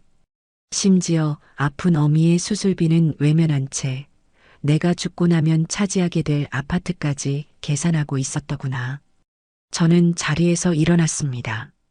그리고 제 앞에 엎드려 있는 두 사람에게 제 인생을 건 최후 통첩을 날렸습니다. 오늘부로 너희는 더 이상 내 아들도 며느리도 아니다. 제 단호한 선언에 성규는 고개를 들고 저를 바라보았습니다. 그의 눈에는 두려움과 절망이 가득했어요. 엄마, 제발, 제발 그런 말 하지 마. 우리가 다 잘못했어. 시키는 대로 다 할게. 응? 제발 우리 버리지 마, 엄마. 이미 늦었다. 너희는 너희 스스로 가족이기를 포기했다. 나는 이제 너희에게 주었던 모든 것을 되찾아올 것이다. 너희가 내게서 빼앗아간 돈, 너희가 짓밟은 내 마음, 그리고 너희가 더럽힌 내 건물을 단 하나도 남김없이 모조리다. 저는 현관문을 활짝 열었습니다. 그리고 문 밖을 가리키며 마지막으로 말했어요. 이제 내 집에서 나가거라. 다시는 찾아오지 마라. 앞으로 우리는 법정에서 보게 될 것이다. 변호사를 통해 연락하마. 두 사람은 한동안 그 자리에 망연자실한 표정으로 앉아 있었습니다. 하지만 제 눈빛에서 더 이상의 용서나 자비는 찾아볼 수 없다는 것을 깨달았는지 이내 힘없이 자리에서 일어나 비틀거리며 집 밖으로 나갔습니다. 쾅! 현관문이 닫히는 소리와 함께 길고 길었던 악연의 한 페이지가 끝나는 소리가 들렸습니다. 저는 그 자리에 한참을 서 있었습니다. 후련했지만 동시에 가슴 한쪽이 아릿하게 저려왔어요. 제 손으로 아들을 끊어내야만 했던 어미의 비참한 심정을 세상 그 누가 알아줄까요? 하지만 저는 눈물을 흘리지 않았습니다. 이제부터 시작될 진짜 전쟁을 위해 제 모든 감정을 차갑게 얼려버려야만 했습니다. 최후 통첩을 날린 다음 날 저는 아침 일찍 박진영 변호사의 사무실을 찾아갔습니다. 밤새 잠을 설쳤지만 정신은 오히려 더 맑아진 기분이었어요. 이제는 감상에 젖어 있을 때가 아니었습니다. 엎질러진 물을 다시 주워 담을 수 없다면 그 물로 더러워진 바닥이라도 깨끗하게 청소해야만 했죠. 진영이는 제 결연한 표정을 보고 말없이 고개를 끄덕이며 준비해둔 서류를 내밀었습니다.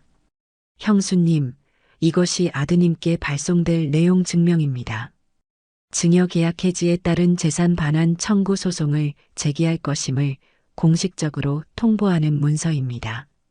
저는 서류를 받아 꼼꼼하게 읽어보았습니다.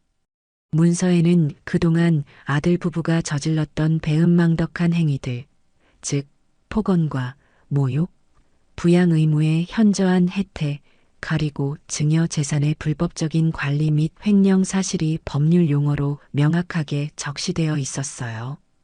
그리고 그 아래에는 증여 계약서의 특약 조항에 따라 본 계약을 해지하며 상가 건물의 소유권을 즉시 저에게 이전할 것을 요구하는 내용이 담겨 있었습니다.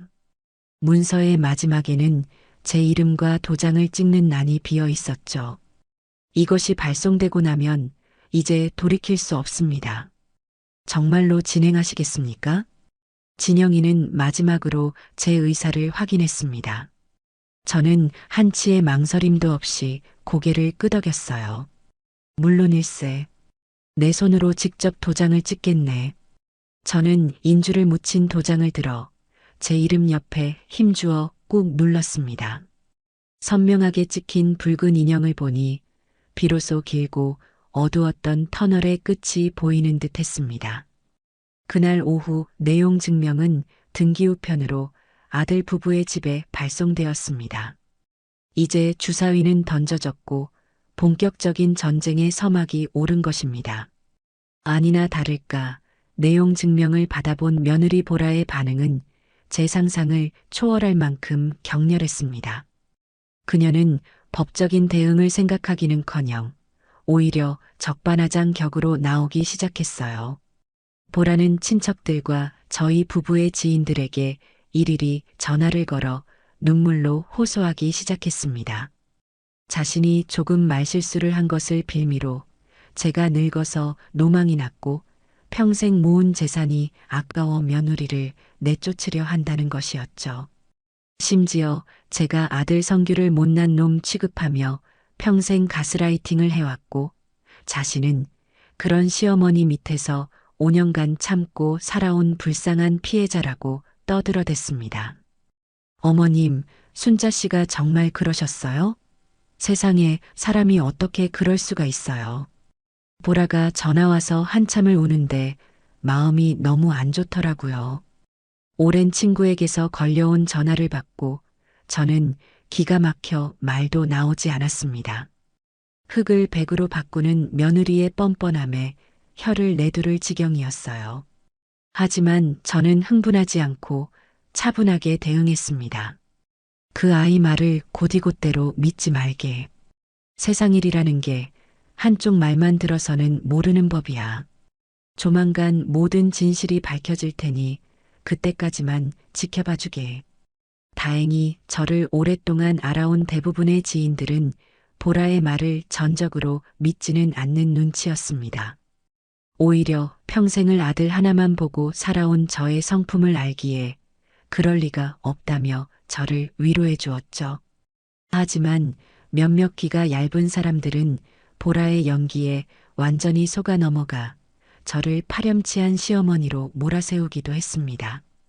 순식간에 저는 주변 사람들의 입방아에 오르내리는 신세가 되었어요. 억울하고 분했지만 저는 일일이 해명하며 감정을 소모하지 않았습니다. 진실은 결국 법정에서 가려질 테니까요. 보라의 여론전이 계속되는 동안 저는 제 편을 들어줄 든든한 아군을 얻게 되었습니다. 바로 상가 건물의 세입자들이었습니다. 박 변호사를 통해 제가 건물 소유권을 되찾기 위한 소송을 시작했다는 소식이 전해지자 그동안 아들 부부의 갑질에 시달려왔던 세입자들이 저를 돕겠다며 발벗고 나선 것입니다. 어느 날 오후 제 집으로 상가 1층에서 작은 빵집을 운영하는 부부가 찾아왔습니다. 그들은 제 남편이 살아있을 때부터 20년 넘게 그 자리에서 장사를 해온 저와도 각별한 사이였죠. 형수님, 저희가 다 들었습니다. 그동안 얼마나 마음고생이 심하셨어요. 빵집 아주머니는 제 손을 잡고 눈물을 글썽였습니다. 저희가 그동안 성규 도련님, 아니 김성규 씨 때문에 얼마나 힘들었는지 모릅니다. 툭하면 찾아와서 가게 인테리어가 촌스럽다며 트집을 잡고 월세를 2배로 올려달라고 협박하는 통에 가게를 접어야 하나 수십 번도 더 고민했어요. 형수님께서 물려주신 건물이라 차마 떠나지도 못하고 끙끙 앓기만 했습니다. 옆에 있던 아저씨도 울분을 토했습니다. 그뿐인 줄 아십니까? 건물 보수 공사를 한다며 관리비를 터무니없이 걷어가서는 공사는 대충 하고 나머지 돈은 다 어디에 썼는지 모르겠습니다. 저희가 항의라도 할라치면 당장 가게 빼고 싶냐며 오히려 큰 소리를 치는데 힘없는 저희가 어떻게 당해냅니까? 그들은 저에게 그동안 아들 부부에게 당했던 부당한 대우를 낱낱이 털어놓았습니다. 그리고는 자신들이 모아두었다는 증거 자료들을 내밀었어요. 그 안에는 아들이 폭언을 하는 음성이 담긴 녹음 파일, 부당하게 인상된 관리비 고지서, 그리고 다른 세입자들이 자필로 작성한 피해 사실 확인서까지 들어 있었습니다. 형수님, 저희 세입자 일동은 형수님께서 이 소송에서 반드시 이기시길 바랍니다. 그리고 저희가 가진 모든 자료를 증거로 제출하고 법정에 나가서 증언도 해드리겠습니다. 부디 이 건물을 되찾으셔서 예전처럼 다시 정상으로 돌려놔 주세요. 저는 그들의 손을 잡고 몇 번이고 고맙다고 말했습니다. 혼자라고 생각했던 이 싸움에 저를 지지하고 응원해주는 사람들이 이렇게나 많다는 사실에 큰 용기를 얻었어요. 천군만마를 얻은 기분이었습니다. 그 무렵 아들 성규에게서 밤늦게 전화가 걸려왔습니다. 잔뜩 술에 취한 목소리였어요. 엄마, 엄마. 내가 정말 잘못했어. 내용 증명. 그거 진짜야? 정말 나 고소할 거야? 술 마셨으면 곱게 잠이나 자거라. 더 이상 너랑 할 얘기 없다. 아니야, 엄마. 내 말 좀 들어봐. 다보라, 그 여자가 시켜서 그런 거야. 나는 엄마한테 그러고 싶지 않았어. 그 여자가 나를 조종했다고. 엄마 재산 뺏으려고 처음부터 계획적으로 접근한 거라고. 나는 그냥 그 여자가 무서워서 시키는 대로 할 수밖에 없었어. 제발 나 한 번만 용서해주면 안 돼? 나 엄마 아들이잖아. 아들의 비겁한 변명과 구차한 애원을 들으며 저는 마지막 남았던 연민의 감정마저 완전히 사라지는 것을 느꼈습니다. 모든 책임을 아내에게 떠넘기며 자신만 빠져나가려는 모습이 역겹기까지 했어요. 성규야, 똑똑히 들어라. 너는 더 이상 내 아들이 아니다. 내가 보라와 함께하기로 선택한 순간 너는 내 어미를 버린 것이다. 이제 와서 피해자인 척하지 마라. 너는 방관자가 아니라 명백한 공범이니까. 앞으로는 나한테 직접 연락하지 말고 모든 이야기는 너의 변호사를 통해서 그리고 내 변호사와 하도록 해라. 저는 그 말을 끝으로 냉정하게 전화를 끊어버렸습니다. 이제 그 어떤 눈물과 호소에도 제 마음은 흔들리지 않을 겁니다. 아들 부부의 거짓과 탐욕으로 쌓아 올린 성은 이제 곧 무너지기 시작할 테니까요. 소송이 본격적으로 시작되자 아들 부부는 그제야 사태의 심각성을 깨달은 듯 보였습니다. 그들의 변호사는 저의 변호사인 박진영에게 합의를 제안해 왔어요. 상가 건물의 지분 일부를 저에게 다시 돌려주는 조건으로 소송을 취하해 달라는 것이었죠. 하지만 저는 단칼에 거절했습니다. 제가 원하는 것은 지분 일부 따위가 아니었어요. 저는 제가 주었던 모든 것, 그 전부를 되찾아와야만 했습니다. 법정 밖에서의 합의가 무산되자 궁지에 몰린 아들 부부는 마지막 수단으로 저의 감정에 호소하는 작전을 들고 나왔습니다. 어느 주말 저녁 그들은 예고도 없이 저희 집으로 들이닥쳤어요. 인터폰 화면에 비친 두 사람의 모습을 보고 저는 문을 열어줄까 잠시 망설였지만 이 또한 그들의 위선적인 행동을 기록으로 남길 좋은 기회라는 생각이 들었습니다. 저는 거실에 설치해둔 소형 녹화 카메라의 전원을 켜고 현관문을 열어주었습니다. 두 사람의 행색은 가관이었습니다. 성규는 며칠 동안 제대로 씻지도 못한 듯 꾀죄죄한 모습이었고 보라는 값비싼 명품 옷 대신 수수한 옷차림에 화장기 없는 얼굴을 하고 있었죠. 그들의 손에는 제가 평소 좋아하던 고급 한과 세트와 값비싼 영양제 상자가 들려 있었습니다. 문이 열리자마자 두 사람은 약속이라도 한 듯 그 자리에 털썩 무릎을 꿇었습니다. 어머니, 저희가 정말 죽을 죄를 지었습니다. 제발 저희를 용서해 주세요. 보라는 바닥에 엎드려 서럽게 울기 시작했습니다. 하지만 눈물만 흘릴 뿐 그녀의 눈에는 조금의 반성도 보이지 않았어요. 오직 이 상황을 어떻게든 모면하려는 계산적인 생각만이 가득해 보였습니다. 제가 정말 미쳤었나 봐요. 어머니의 그 깊은 마음도 모르고 철없이 행동했어요. 그 미역국, 사실은 너무 감사해서 눈물이 날 것 같았는데, 제 자존심 때문에 괜히 요즘 젊은 사람들은 안 그런다는 식으로 틱틱거렸어요. 제가 정말 잘못했어요, 어머니. 기가 막혔습니다. CCTV 영상이라는 명백한 증거가 있는데도 이제 와서 말을 바꾸며 저를 기만하려 드는 모습에 헛웃음이 나왔어요. 성규 역시 아내의 연기에 장단을 맞추었습니다. 엄마, 내가 보라를 잘못 가르쳤어. 다 내 잘못이야. 엄마 마음 아프게 한 거 1000번 만번이라도 사죄할게. 그러니까 제발 소송만은 거두어줘. 이렇게 동네 사람들 다 보는 데서 무릎까지 꿇었잖아. 우리 체면도 좀 세워줘, 엄마. 응? 체면이라. 자신들의 어미를 할망구라칭하며 죽기를 바랐던 자들이 이제 와서 체면을 운운하는 모습이 가소롭기 짝이 없었습니다. 저는 차가운 눈으로 그들을 내려다보며 말했어요. 일어나거라. 너희의 그 값싼 연기는 이제 지겹구나. 너희가 진정으로 두려워하는 것은 너희가 저지른 잘못에 대한 뉘우침이 아니라 모든 것을 잃게 될지도 모른다는 공포뿐이겠지.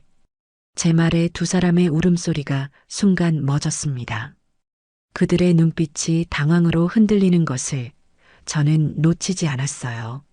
너희가 진심으로 사죄하고 싶었다면 이렇게 쇼를 하러 찾아올 것이 아니라 너희가 괴롭혔던 세입자들을 먼저 찾아가 무릎 꿇고 용서를 구했어야지. 너희가 횡령한 돈을 모두 제자리에 돌려놓고 그 건물에서 스스로 걸어 나왔어야지. 하지만 너희는 그러지 않았다. 너희는 끝까지 너희의 이익만을 생각하고 있을 뿐이야. 어머니, 그게 아니고요. 저희는 정말 더 이상 듣고 싶지 않다. 돌아가거라. 그리고 다시는 내 눈앞에 나타나지 마라. 너희의 위선적인 눈물은 나를 더욱 역겹게 할 뿐이다.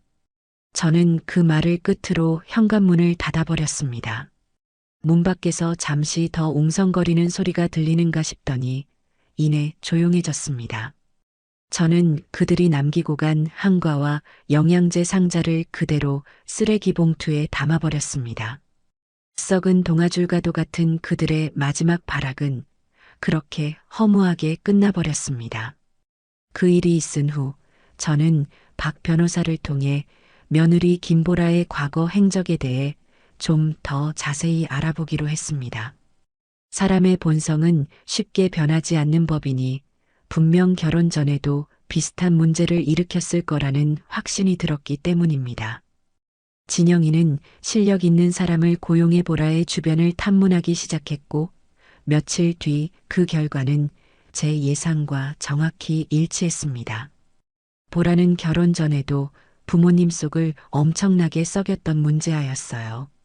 명품과 사치스러운 생활을 위해 부모님 명의로 카드빚을 내는 것은 물론 부모님이 물려줄 재산을 미리 당겨 달라며 집안을 뒤집어 놓은 적도 한두 번이 아니었다고 합니다. 결국 그녀의 부모님은 딸의 탐욕과 이기심에 지쳐 의절 직전까지 갔다가 성규와의 결혼을 계기로 겨우 관계를 회복한 상태였죠.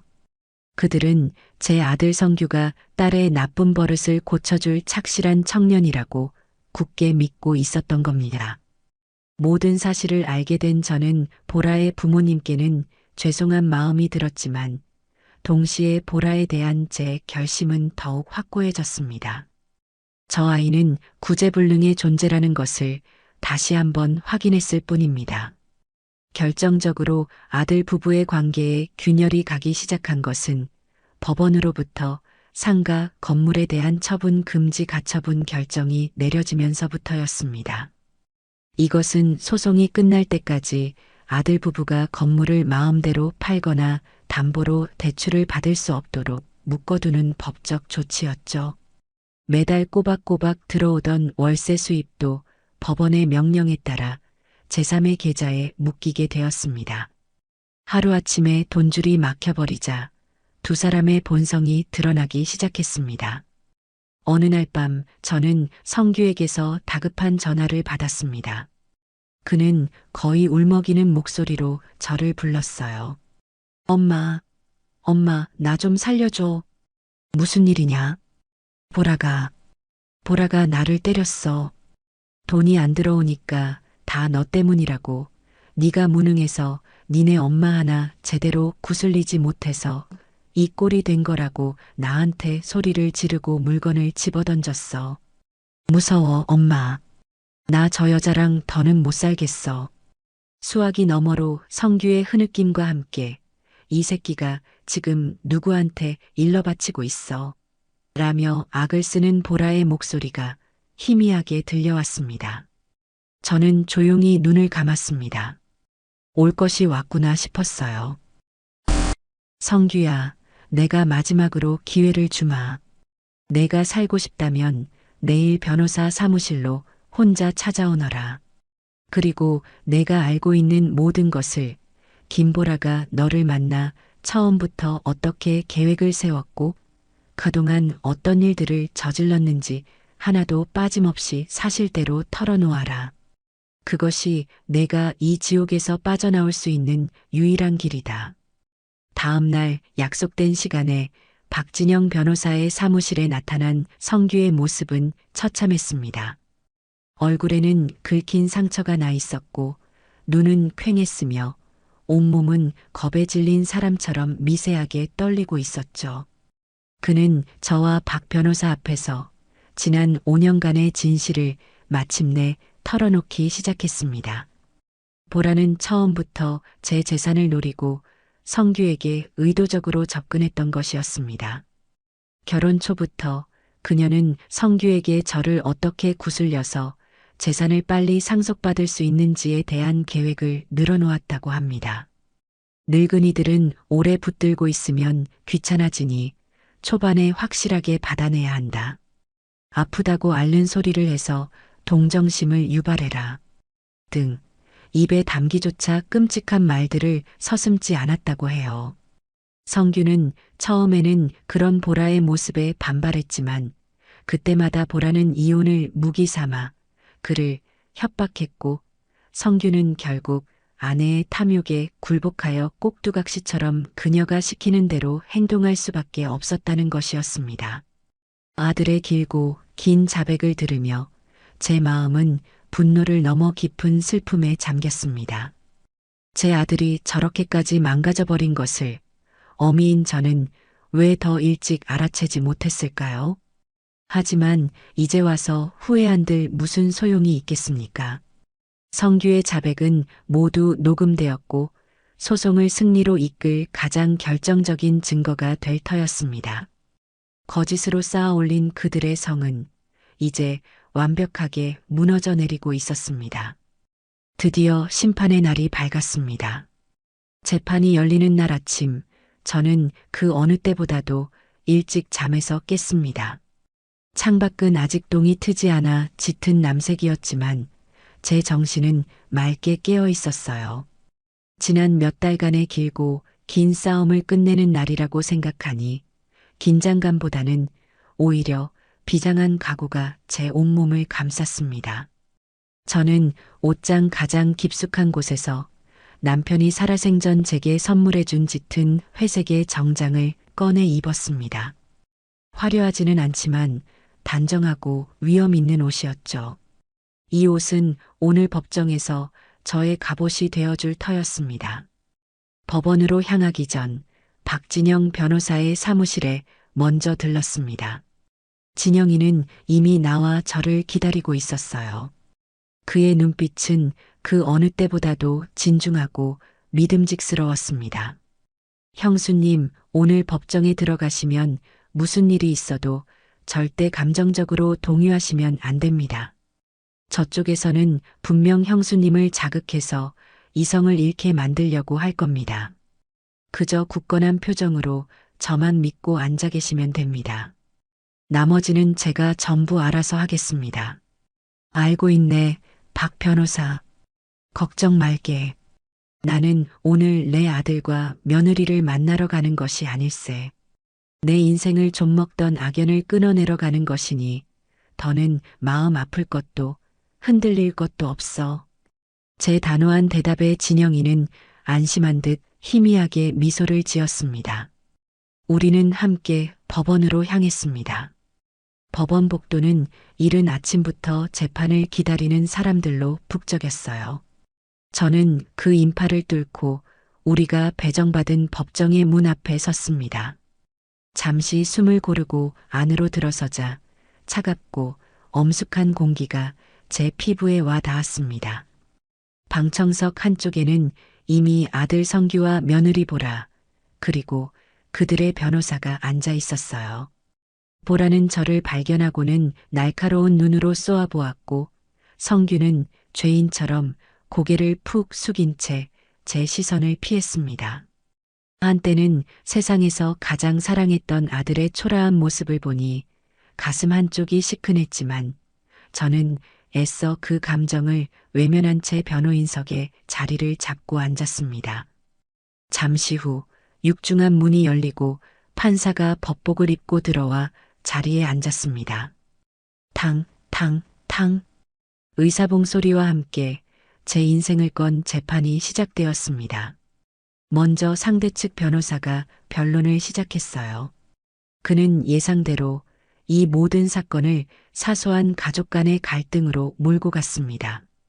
존경하는 재판장님, 이 사건은 본질적으로 고부 간의 오해와 갈등에서 비롯된 매우 사적인 문제입니다. 피고 김성규와 김보라는 지난 5년간 원고 오순자 여사를 친어머니처럼 성심성의껏 모셔왔습니다. 하지만 연로하신 원고께서 사소한 말실수와 오해를 침소봉대하여 젊은 부부의 전 재산을 빼앗으려 하는 매우 안타까운 상황입니다. 그는 보라가 미역국을 버린 것은 사실이지만 그것은 임신 준비로 인한 스트레스와 예민함 때문이었으며 나중에 몇 번이고 사죄했음에도 불구하고 원고가 이를 받아주지 않았다고 주장했습니다. 또한 건물 관리비 횡령 의혹에 대해서는 회계 처리에 있어 다소 미숙한 점은 있었으나 개인적인 유용을 위한 고의적인 횡령은 결코 아니었다고 발뺌했어요. 그의 말을 듣고 있는 보라는 어느새 눈시울을 붉히며 손수건으로 눈가를 찍어내는 연기를 하고 있었습니다. 저는 기가 막혔지만 입술을 굳게 다문 채 정면만 응시했습니다. 상대 측의 거짓말 퍼레이드가 끝나자 드디어 박진영 변호사가 자리에서 일어났습니다. 그의 목소리는 낮고 차분했지만 법정 안의 모든 사람을 집중시키는 힘이 있었어요. 존경하는 재판장님, 지금부터 저희는 상대 측의 주장이 얼마나 허구와 위선으로 가득 차 있는지 명백한 증거를 통해 하나씩 입증해 보이겠습니다. 이것은 결코 사소한 가족 갈등이 아닙니다. 이것은 자식의 도리를 저버리고 부모의 재산을 탐한 용서받을 수 없는 배은망덕의 문제입니다. 진영이는 가장 먼저 상가 건물 세입자들의 탄원서와 그들이 제출한 증거 자료들을 재판부에 제출했습니다. 수십 명의 세입자들이 자필로 작성한 피해 사실 확인서와 성규가 그들에게 폭언을 퍼붓는 내용이 담긴 녹음 파일이 공개되자 방청석이 술렁이기 시작했어요. 상대 측 변호사의 얼굴이 조금씩 굳어갔습니다. 다음 증거입니다. 진영이는 법정의 대형 스크린에 CCTV 영상을 재생했습니다. 화면에는 보라가 제 정성이 담긴 미역국을 음식물 쓰레기통에 처박는 장면이 선명하게 나타났습니다. 재수 없어라고 중얼거리는 그녀의 입모양까지 클로즈업 되자 보라는 비명에 가까운 소리를 내며 고개를 숙였습니다. 존경하는 재판장님, 이것이 과연 임신 준비 스트레스로 인한 단순한 실수로 보이십니까? 영상 속 피고 김보라의 표정에서는 시어머니의 정성에 대한 감사함은커녕 깊은 경멸과 혐오만이 느껴질 뿐입니다. 판사의 미간이 미세하게 찌푸려졌습니다. 진영이는 멈추지 않고 다음 증거를 꺼내 들었어요. 바로 제가 암에 걸렸다고 거짓말을 한 뒤 아들 부부가 나누었던 대화가 담긴 녹음 파일이었습니다. 절대 돈 보내주면 안 돼. 그러다 잘못돼서 죽으면 그 아파트도 자연스럽게 우리 차지가 되는 거고. 며느리의 끔찍한 목소리가 법정 안에 울려 퍼지자 방청석에서는 경악의 탄식이 터져 나왔습니다. 보라는 자리에서 벌떡 일어나 아니야. 저건 다 조작된 거야. 라고 소리쳤지만 판사의 엄한 제지에 다시 자리에 주저앉고 말았어요. 그녀의 얼굴은 이제 핏기 하나 없이 새하얗게 질려 있었습니다. 그리고 마침내 박 변호사는 마지막 카드를 꺼내 들었습니다. 존경하는 재판장님, 마지막으로 피고 김성규의 자백이 담긴 녹음 파일을 증거로 제출합니다. 이 녹음에는 피고 김보라가 처음부터 원고의 재산을 노리고 계획적으로 아들에게 접근했으며 결혼 생활 내내 아들을 조종하고 협박하여 원고를 기만해왔다는 모든 진실이 담겨 있습니다. 성규의 목소리가 스피커를 통해 흘러나왔습니다.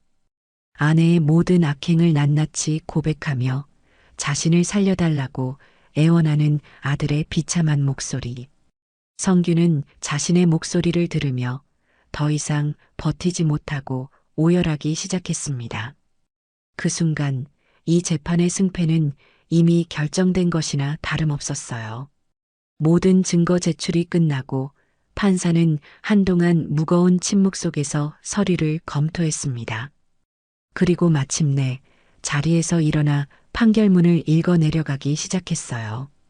그의 목소리는 법정 전체를 울릴 만큼 엄하고 단호했습니다.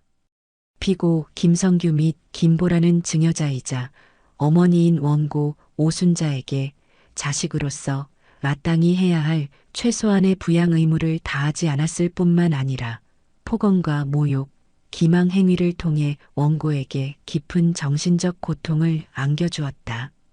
이는 증여계약의 중대한 해지 사유에 해당하는 명백한 배은망덕 행위로 인정된다. 판사는 잠시 저와 아들 부부를 번갈아 쳐다본 뒤 마지막 판결을 내렸습니다. 이에 재판부는 원고 오순자와 피고 김성규 사이에 5년 전 체결된 상가 건물 증여 계약이 무효임을 선언한다. 피고 김성규는 즉시 해당 건물의 소유권을 원고 오순자에게 이전하고 소송 기간 발생한 모든 비용은 피고들이 부담할 것을 명한다. 탕탕탕. 의사봉 소리가 제 승리를 알리는 축포처럼 법정 안에 울려 퍼졌습니다. 그 순간 보라는 말도 안 돼. 이건 무효야. 라고 악을 쓰며 실신하듯 바닥에 주저앉았고 성규는 아이처럼 큰 소리로 울부짖었습니다. 저는 그들의 비참한 마지막 모습을 아무런 감정 없이 지켜보았습니다. 그리고 조용히 자리에서 일어나 저를 향해 미소 짓는 박진영 변호사에게 가볍게 고개를 숙여 보였어요. 법정의 문을 열고 밖으로 나오자 눈부신 햇살이 제 얼굴 위로 쏟아져 내렸습니다. 길고 어두웠던 터널을 지나 마침내 광명을 되찾은 기분이었습니다. 제 손에는 빼앗겼던 제 인생의 소유권 문서가 다시 들려 있었고 제 마음에는 그 무엇과도 바꿀 수 없는 해방감이 가득했습니다. 모든 것이 끝났고 이제 모든 것이 새로 시작될 터였습니다. 법원의 판결이 내려진 며칠 뒤 저는 박진영 변호사와 새로운 건물 관리인과 함께 5년 만에 제 건물로 돌아왔습니다. 상가 건물 등기부등본에는 다시 제 이름 석자가 선명하게 새겨져 있었죠. 건물의 공식적인 주인이 되어 돌아온 감회는 남달랐습니다. 하지만 동시에 아들 녀석이 그동안 건물을 얼마나 엉망으로 관리했는지를 직접 확인하게 되니 속에서 천불이 났어요. 건물 외벽에는 금이 가 있었고 복도에는 불이 나간 전구들이 그대로 방치되어 있었으며 화장실에서는 악취가 진동을 했습니다. 세입자들의 월세와 관리비는 꼬박꼬박 걷어가면서 정작 건물 유지 보수에는 돈 한 푼 쓰지 않은 것이 분명했습니다. 저는 가장 먼저 건물 전체의 세입자들을 소집하여 긴급회의를 열었습니다. 회의실에 모인 세입자들의 얼굴에는 그동안의 고통과 불안감, 그리고 새로운 기대감이 뒤섞여 있었어요. 저는 그들 앞에 서서 깊이 고개를 숙였습니다. 여러분, 그동안 제 아들과 며느리 때문에 얼마나 마음고생이 심하셨습니까? 이 건물의 원주인으로서 제 자식들을 제대로 가르치지 못한 불찰에 대해 진심으로 사죄드립니다. 정말 죄송합니다. 제 진심 어린 사과에 회의실 안은 순간 정적이 흘렀습니다. 잠시 후 한쪽에서 박수 소리가 터져 나왔고 이내 모든 세입자들이 저를 향해 따뜻한 격려의 박수를 보내주었습니다. 저는 감격스러운 마음을 안고 앞으로의 건물 운영 계획에 대해 설명했어요. 오늘부로 여러분들께 부당하게 인상되었던 월세는 모두 2년 전 수준으로 다시 원상복구하겠습니다. 또한 그동안 밀렸던 건물 보수 공사를 즉시 시작하여 여러분들이 쾌적하고 안전한 환경에서 장사하실 수 있도록 최선을 다하겠습니다.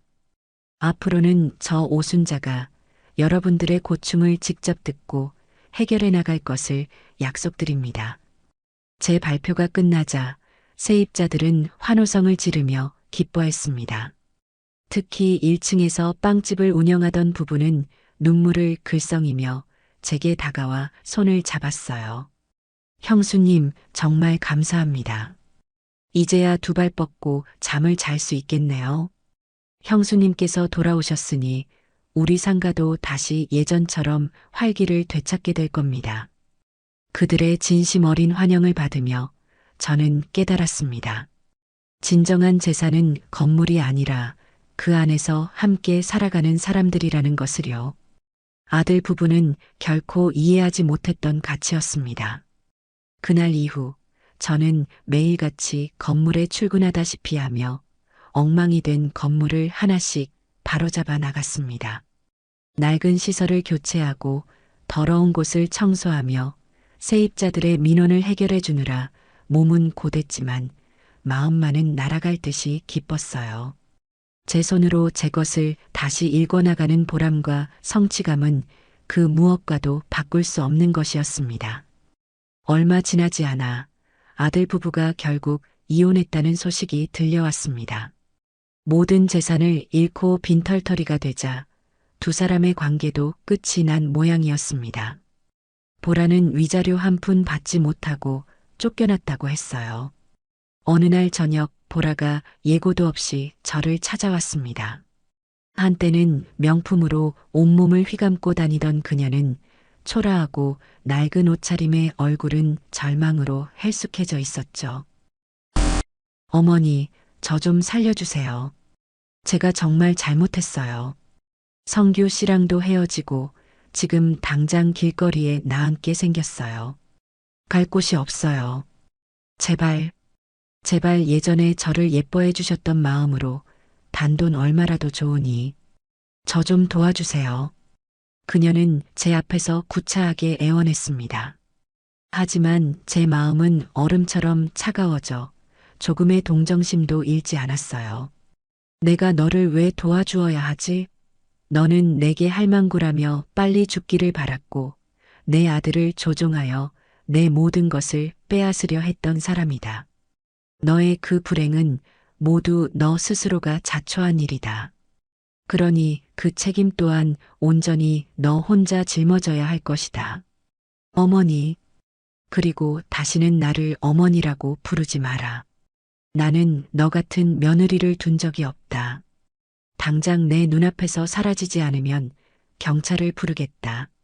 제 단호한 태도에 보라는 더 이상 매달리지 못하고 저를 원망스럽게 쏘아보더니 이내 악에 바친 소리를 지르며 돌아섰습니다. 두고 봐, 나도 가만히 안 있을 거야. 라는 상투적인 대사와 함께요. 저는 그녀의 마지막 발악을 코웃음치며 무시했습니다. 며칠 뒤에는 아들 성규가 저를 찾아왔습니다. 이혼 후 그는 친구 집을 전전하며 지내고 있는 듯 했습니다. 그의 모습은 보라보다 더 비참했어요. 삶의 모든 의욕을 잃어버린 사람처럼 눈빛에는 초점조차 없었습니다. 그는 제 앞에 서서 아무 말도 하지 못하고 그저 눈물만 뚝뚝 흘렸습니다. 한참을 울던 그는 겨우 입을 열었습니다. 엄마, 죄송해요. 제가 정말 나쁜 놈이었어요. 엄마 가슴에 그렇게 큰 대못을 박았으니 저는 평생을 지옥 속에서 살아도 마땅해요. 용서해달라는 말도 감히 할 수가 없어요. 저는 말없이 아들을 바라보았습니다.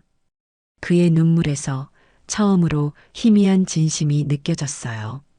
하지만 그렇다고 해서 이미 엎질러진 물을 다시 주워 담을 수는 없는 노릇이었습니다. 성규야, 너는 나에게서 많은 것을 잃었다. 돈과 집, 그리고 내 어미까지도. 하지만 동시에 너는 새로운 것을 얻을 기회를 얻었다. 그게 무슨 말씀이세요? 너는 이제 누구의 아들, 누구의 남편에게도 기댈 수 없는 완전한 혼자가 되었다. 이제부터는 너의 두 발로, 너의 힘으로, 너의 인생을 처음부터 다시 살아봐야 한다는 뜻이다.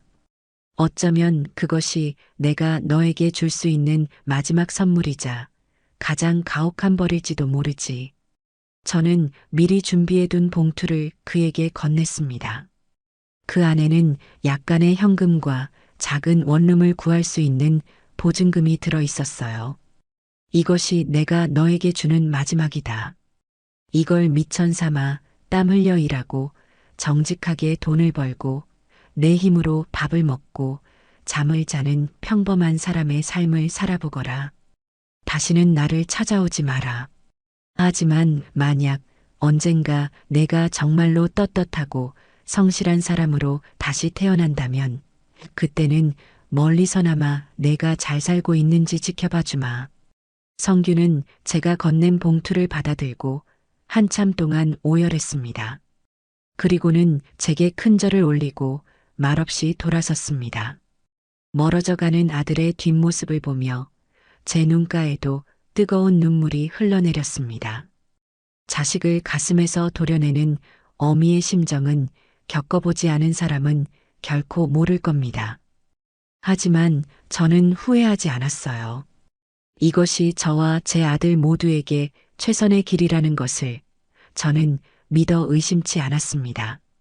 모든 관계를 정리하고 나니 비로소 제게 온전한 평화가 찾아왔습니다. 모든 폭풍이 지나가고 제 삶에는 비로소 고요한 평화가 찾아왔습니다. 상가 건물은 저의 꾸준한 노력 덕분에 예전의 활기를 되찾았고 성실하고 정직한 세입자들 덕분에 매달 안정적인 수입이 들어왔어요. 저는 더 이상 누구의 아내, 누구의 엄마, 누구의 시어머니가 아닌 오롯이 오순자라는 이름의 한 사람으로서 제2의 인생을 살기 시작했습니다. 가장 먼저 시작한 것은 그동안 미뤄왔던 세상 구경이었습니다. 저는 1년에 2번씩 봄과 가을에는 꼭 해외여행을 떠났어요. 젊었을 때부터 그토록 가보고 싶었던 스위스의 푸른 초원과 이탈리아의 고풍스러운 도시들을 제 두 발로 직접 걸었습니다. 혼자 떠나는 여행은 외롭지 않았냐고요? 천만에요. 오히려 혼자였기에 저는 온전히 저 자신에게만 집중할 수 있었고 세상의 아름다움을 더 깊이 느낄 수 있었습니다. 여행지에서 만난 사람들과 스스럼 없이 친구가 되었고 짧은 영어와 손짓 발짓을 섞어가며 그들과 소통하는 즐거움은 제 삶에 새로운 활력을 불어넣어 주었어요. 여행에서 돌아온 뒤에는 새로운 것을 배우는 재미에 푹 빠져 지냈습니다. 동네 문화센터에 등록해서 평생 배우고 싶었던 수채화와 서예를 시작했어요. 처음에는 삐뚤빼뚤하기만 하던 제 붓질이 시간이 지날수록 제법 그럴듯한 그림과 글씨로 변해가는 것을 보며 큰 성취감을 느꼈습니다. 함께 배우는 학우들과는 나이를 떠나 좋은 친구가 되었죠. 수업이 끝나면 함께 맛있는 점심을 먹고 서로의 그림을 칭찬해주며 소소한 행복을 나누었습니다. 그들과 함께 웃고 떠드는 시간 속에서 저는 아들과 며느리에게 받았던 마음의 상처들을 조금씩 치유해 나갈 수 있었습니다. 그러던 어느 날 저는 제게 주어진 부와 시간을 좀 더 의미 있는 곳에 사용하고 싶다는 생각을 하게 되었습니다. 평생 고생만 하시다 돌아가신 제 어머니는 늘 입버릇처럼 가진 사람은 없는 사람에게 나누며 살아야 한다고 말씀하셨어요. 저는 그 가르침을 실천하기로 결심했습니다.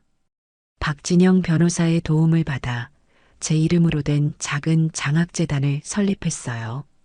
그리고 상가 건물에서 나오는 수입의 일부를 떼어 가정 형편이 어렵지만 꿈을 향해 열심히 노력하는 학생들을 후원하기 시작했습니다.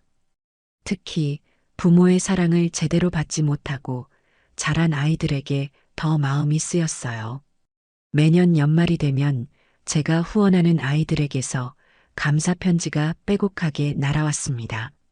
서툰 글씨로 그러나 진심을 담아 써내려간 아이들의 편지를 읽는 것은 제게 가장 큰 기쁨이자 보람이었습니다.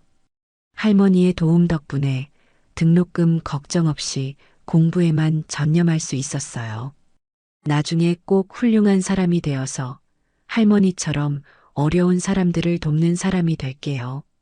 그런 글귀를 읽을 때마다 저는 피 한 방울 섞이지 않은 이 아이들이야말로 제 진정한 자식들이고 이 아이들의 꿈을 응원하는 것이야말로 제 삶의 가장 가치 있는 일이라는 것을 깨닫곤 했습니다.